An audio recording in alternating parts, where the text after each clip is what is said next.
नमस्कार। आज हम बात करेंगे योग से लाभ लेने की विधाओं पर या योग से हमें किस तरह से अधिक लाभ मिले। वैसे तो योग हमारा सनातन काल से चला आ रहा प्रकल्प है, लेकिन 2015 में जब अंतर्राष्ट्रीय योग दिवस मनाया गया, पूरे विश्व ने योग की महत्ता को पहचाना और योग को स्वास्थ्य के लिए, आध्यात्म के लिए बहुतायत के साथ काम में लेने लगे। और हुआ ये कि योग जन जन पे योग का इतना प्रभाव हुआ कि आज कोई भी निरोगी रहने के लिए भी और रोग से मुक्त होने के लिए भी योग का प्रचलन लोगों में बढ़ा है। लेकिन ऐसा देखने को मिलता है कि बहुत सारे लोग ये बात कहते हैं कि वो प्राणायाम भी करते हैं, आसन भी करते हैं, लेकिन उनको वो माकूल फायदा नहीं हो रहा या उनको इच्छित लाभ नहीं मिल पा रहा। इसके कारण में अगर हम जाएं तो इसका जो कारण समझ में आता है वो ये आता है कि योग अष्टांग है। अष्टांग के जो प्रथम योग से पूर्व जो कर्म है या योग की प्रिपरेशन करने से पहले, योग करने से लोग सीधे प्राणायाम और आसन पे चले जाते हैं। वहां से पहले हमें इसके दो पूर्व रूप हैं या दो अंग ऐसे हैं जो पहले किए जाने चाहिए। वो पहला है यम, दूसरा है नियम। योग की पहली सीढ़ी है यम। यम के बारे में बात करें तो यम है इथिकल प्रिंसिपल्स, नैतिक अनुशासन। अगर हम संयमित जीवन के पक्षधर नहीं बनेंगे, हमारा जीवन संयमित नहीं करेंगे, तो योग के लाभ हमें मिलने वाले नहीं हैं। जो नैतिक अनुशासन हमें होना चाहिए, जो समाज में सुख और खुशहाली और शांति लाए, जो हमारे चारों तरफ का जो वातावरण है, हमारे आसपास में जो लोग हैं वो सब सुखी हों, शांतिपूर्ण हों, खुशहाल हों, अगर ऐसा नहीं होगा तो योग के फायदे हमें मिलने वाले नहीं हैं। आचार्यों ने अहिंसा, अस्तेय, सत्य अस्तेय, ब्रह्मचर्य, अपरिग्रह, यमः ऐसा कहा। उपनिषद, सांडिल्य उपनिषद में अपरिग्रह को छोड़कर क्षमा, धृति, दया, आर्जव, मिताहार और शौच ऐसे कुल 10 यमों की बात की है। अगर हम सबसे पहले यम की बात करें, अहिंसा, नॉन वायलेंस, अगर आपसी बैर भाव खत्म होता है तो शरीर को और मन को बड़ा सुकून मिलता है। हम मनसा वाचा कर्मणा, किसी भी व्यक्ति को किसी भी तरह का कष्ट न पहुंचाएं तो हम अहिंसावादी हो गए। आजकल देखा जाता है कि हिंसा का अर्थ केवल ये नहीं है कि कोई बंदूक से या तलवार से या लकड़ी से किसी को तकलीफ पहुंचाए, उसी को हिंसा कहा जाता है। हम अगर मन से या वचन से, आज हमसे हमसे बहुत सारे लोग इसलिए नाराज हो जाते हैं कि हम उनको अहित शब्द, ऐसा शब्द बोल देते हैं जो उनको हमेशा के लिए तकलीफ देता है, या हमारे कर्म से कोई ऐसा कर्म हो जाता है जिससे सामने वाले को कष्ट होता है।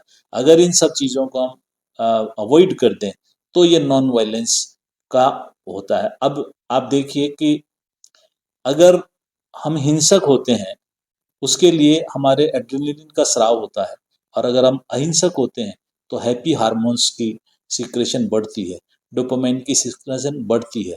तो वो हमें शारीरिक, मानसिक और आध्यात्मिक और उससे भी ज़्यादा सामाजिक स्वास्थ्य को प्रदान करती है। इसी तरीके से दूसरा जो यम है वो है सत्य आचरण। सत्य, सत्य प्रतिष्ठायाम क्रिया फलाश्रित्व।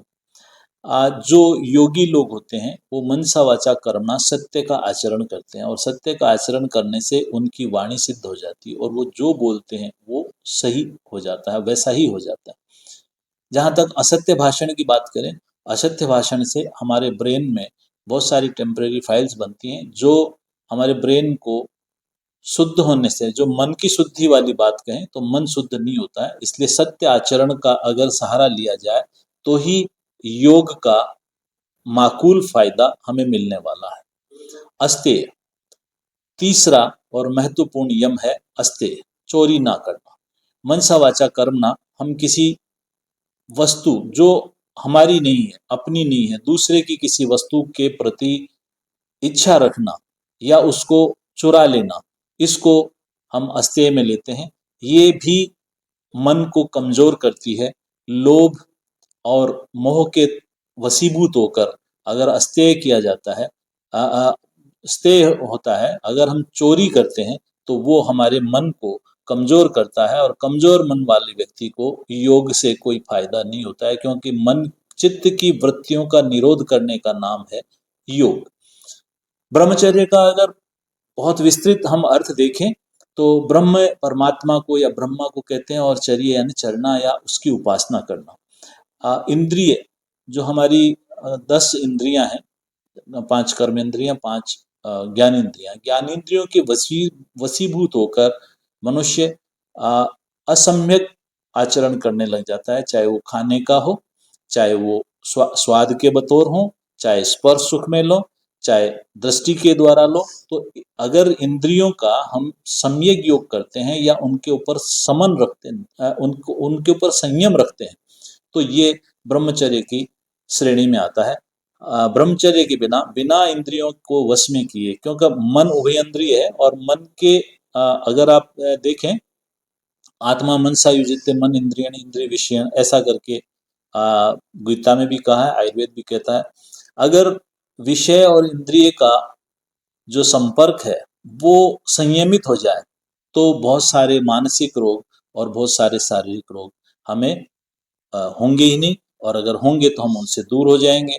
और योगी व्यक्ति को तो ब्रह्मचर्य के पालन के बिना कोई बेनिफिट होने वाला है। ब्रह्मचर्य के दूसरा जो अर्थ निकाला जाता है, अगर हम अधिक व्यवाय की तरफ से बात सोचें, व्यवाय रहित जीवन, तो ब्रह्मचर्य में शुक्र की रक्षा करने का प्रावधान दिया है। शुक्र की रक्षा करने से ऊर्ध्वरेता बनता है। तो एक्चुअली जो हमारे टेस्टोस्टेरोन है वो बहिस्राव के रूप में शुक्र का स्राव करते हैं, और अंतःस्राव एंडोक्राइन के रूप में टेस्टोस्टेरोन का वो हार्मोन बनता है, जो मनुष्य के ओज के लिए, मनुष्य के आभा प्रभा, इन सब के लिए जिम्मेदार होता है। तो इस दृष्टि से भी अगर देखें तो ब्रह्मचर्य का पालन योगी व्यक्ति को अवश्य करना चाहिए। अपरिग्रह, आज जहां भी देखें हम अधिक की लालसा, वो अधिक की लालसा, आवश्यकता से अधिक संग्रह करने की आदत होना, ये अपरिग्रह परिग्रह के रूप में आता है। और अपरिग्रह अगर हम कर लेते हैं, नॉन ग्रीडी अगर हम हो जाते हैं, हमें जितना आवश्यकताएं हैं उस आवश्यकता के अनुसार अगर हम हमारे पास संसाधन रहते हैं तो वो अपरिग्रह की होता है। कम से कम में, आजकल एक के ऊपर एक फ्री की जो अवधारणा चल पड़ी है उससे मुक्त होना पड़ेगा।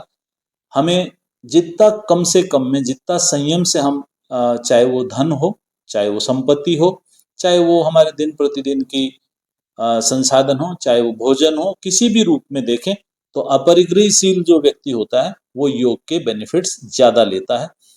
सबसे बड़ा जो योग का है, सर्वे भवन्तु सुखिनः, सर्वे सन्तु निरामया, सर्वे भद्राणि पश्यन्तु, माँ कश्चित् दुर्भाग् भवेत्। जय आयुर्वेद, जय योग।